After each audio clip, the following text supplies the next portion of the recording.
একজনের পোস্ট দেখেছো? তো তোমরা প্রথম পার্টটা হয়তো অনেকেই দেখেছো, আর যারা যারা দেখোনি তারা তারা দেখে এসো। তো আমরা হঠাৎ বাড়ি যাচ্ছিলাম, আর সেই টাইমে হচ্ছে ট্রেন চলে আসে, আর এই ট্রেনের মধ্যে ওকে ভিডিও বানাতে হবে। তারপরে ও হেঁটে যাচ্ছে, সেখানেও ওকে ভিডিও তুলে দিতে হবে।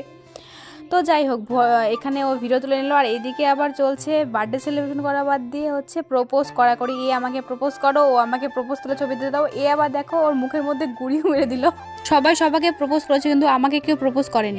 এই গিফটটা দেওয়া হলো, কিন্তু আমরা তো প্রচুর গালি খেয়েছি এই ফুলটা নেওয়ার জন্য।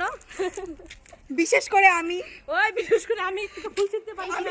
ফুল ছিঁড়তে পারিনি, কিন্তু এগুলোকে বলে ছেঁচড়াম, বুঝছিস? এখানে আবার চলছে ঝগড়া, যে কে ফুল ছেড়েছে, দোষ নেওয়া নিয়ে ঝগড়া, যে আমি দোষ নিবো আর কি, এরকম একটা ব্যাপার। তো এই যে আমাদের কেক, আর কি আমরা কেক 10 টাকা দামি কেক, কিন্তু আমরা দুটো এনেছিলাম। আর এই যে আমাদের কেক কাটাও শেষ, আর এখানে আমাদের কেক কাটাকাটি চলছে। আর আমাদের গরিবের বার্থডে সেলিব্রেশন তোমাদের কেমন লাগলো অবশ্যই কমেন্ট করে জানিও।